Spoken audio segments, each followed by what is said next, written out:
2022년 고등부 여름 수련회 QR 홈 미션, 우리 화요일 말씀을 나누도록 하겠습니다. 오늘 말씀은 어떻게 하면 큰 믿음을 가질 수 있을까? 로마서 10장 17절 말씀으로 은혜를 나누도록 하겠습니다. 우리 17절 다 같이 읽도록 하겠습니다. 그러므로 믿음은 들음에서 나며 들음은 그리스도의 말씀으로 말미암았느니라. 아멘. 그리스도인이라면 누구나 큰 믿음을 가지고 싶어 합니다. 그러나 원한다고 누구나 다 큰 믿음을 가질 수 있는 것은 아니죠. 믿음은 하나님께서 우리에게 주시는 놀라운 은혜이고 선물입니다. 그러나 그 믿음을 선물로 받기 위해서는 우리 안에 다음과 같은 몇 가지 일이 일어나야 합니다. 자, 첫 번째, 믿음으로 살지 못했음을 회개해야 합니다. 자, 어떤 사람들은 하나님께서 자신의 삶에 아무 일도 하지 않는다라고 생각합니다. 그러나 정확하게 말하면 하나님께서 아무 일도 하실 수 없는 것입니다.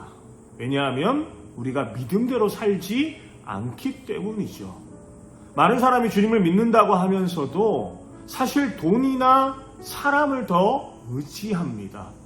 여러분, 그것이 하나님께서 우리의 삶에 침묵하실 수밖에 없는 이유입니다. 그러므로 큰 믿음을 가지려면 자신이 믿음으로 살지 못했던 것부터 하나님께 회개해야 합니다. 두 번째, 믿음은 말씀 위에 뿌리를 내려야 합니다. 방금 목사님이 로마서 10장 17절 말씀을 읽었습니다. 믿음은 들음에서 나며 들음은 그리스도의 말씀으로 말미암았느니라. 사랑하는 친구들, 그리스도인의 믿음은 신념과는 완전히 다릅니다. 여러분, 신념은 무엇이냐? 자신의 생각이나 꿈이 이루어질 것을 믿는 것이 신념입니다. 그러나 그리스도인의 믿음은 하나님의 말씀을 믿는 겁니다. 그러므로 하나님의 말씀을 자주 읽고 듣고 묵상하는 것, 아무리 강조해도 지나치지 않습니다. 거기에 바로 올바르고 흔들리지 않는 믿음이 생겨나기 때문이죠. 그리고 또 그리스도인의 믿음은 느낌과는 전혀 다릅니다. 애굽으로 팔려가는 요셉의 기분, 여러분 어땠을까요? 또 반대로 소돔으로 이사가는 롯의 기분은 어땠을까요? 아마 이 롯은 콧노래를 불렀을 것입니다. 그러나 그들의 영적인 삶은 정반대였습니다. 그러므로 그리스도인들은 기분이나 느낌이 아니라 하나님의 말씀에 의지하는 법을 배워야 합니다. 자, 세 번째로, 말 한마디도 믿음으로 해야 합니다. 민수기 14장 28절에 이런 말씀이 있어요. 우리 자막에 나가니까 다 같이 읽어보겠습니다. 그들에게 이르기를 여호와의 말씀에 내 삶을 들고 맹세하노라. 너희 말이 내 귀에 들린 대로 내가 너희에게 행하리니. 자, 민수기 13장에 보면 한 가지 사건이 등장을 합니다. 가나안 땅을 정탐하고 돌아온 정탐꾼들의 보고가 민수기 13장에 나옵니다. 총 12명이 정탐을 갔는데 그 중에 여호수아와 갈렙 이 두 사람을 제외하고 10명의 정탐꾼들이 매우 부정적인 보고를 합니다. 우리가 갔다 왔더니 그들의 성읍이 너무나 크고 사람들이 너무 강해 보여서 우리 이스라엘 민족이 가나안 땅에 도저히 들어갈 수 없습니다. 하나님께서는 부정적인 보고를 한 그 10명, 그리고 그 10명의 보고를 듣고 낙심하고 원망한 사람들에게 이렇게 말씀하셨습니다. 민수기 14장 28절에 하나님께서 그 부정적인 보고를 듣고 절망한 백성들에게 이렇게 얘기하시죠. 너희 말이 내 귀에 들린 대로 내가 너희에게 행하리라.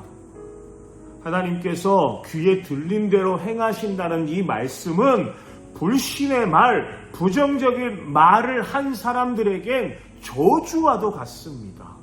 그러니까 우리가 하나님의 말씀 앞에 늘 설 때마다 부정적인 언어보다는 믿음의 말, 믿음의 한마디가 정말 중요하죠. 불신의 말을 한 사람들, 그 말을 듣고 낙심하고 절망한 사람들은 하나님께서 말씀하신 대로 결국 약속의 땅 가나안에 들어가지 못하고 다 전부 광야에서 죽었습니다. 그러나 오직 믿음으로 말한 여호수아와 갈렙만이 약속의 땅 가나안 땅에 들어갔습니다. 사랑하는 친구들, 그러므로 우리는 믿음으로 말하는 법을 배워야 합니다. 말 한마디를 할 때도 아유 죽겠네 이거 아닙니다. 특히 배고파 죽겠네 이거 정말 조심해야 합니다.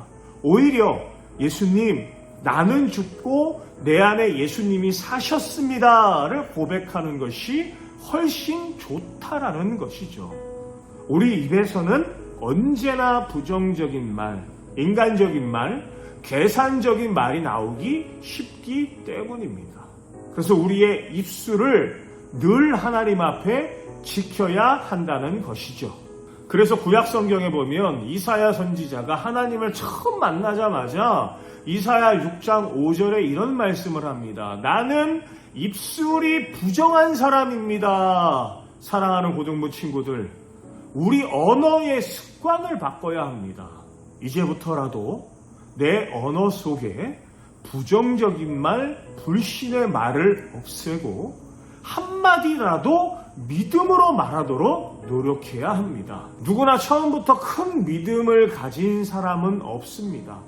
힘들고 어려워도 하나님께서 말씀하신 대로 그 말씀대로 살고자 노력하면 하나님께서 그 작은 믿음 가운데 역사하여 주시고 언젠가는 그 작은 믿음을 큰 믿음으로 만들어 주실 줄 믿습니다. 사랑하는 친구들, 이번 여름 수련회를 통해서 특히나 QR 홈 미션 이 월, 화, 수, 목 4가지 영상을 통해서 우리 친구들이 믿음이 더욱더 성장하는 귀한 친구들 되었으면 좋겠습니다. QR 홈 미션, 우리 화요일 미션을 내겠습니다. 목사님이 말씀 가운데 민수기 13장에 12명의 정탐꾼의 보고에 대해서 얘기했습니다. 10명은 부정적인 보고를 해서 약속의 땅 가나안 땅에 못 들어갔고 나머지 그 2명은 정말 하나님께서 주신 믿음, 그 믿음을 근거한 언어로 하나님을 찬양했기 때문에 약속의 땅 가나안 땅에 들어갔습니다. 이 2사람은 누구일까요? 정답을 아는 친구들은 아래 목사님 전화번호가 나가니까 문자로 땡땡땡땡 땡땡 이렇게 목사님한테 문자를 보내면 되겠습니다. 우리 내일도 QR 홈미션 수요일에 만나겠습니다. 안녕.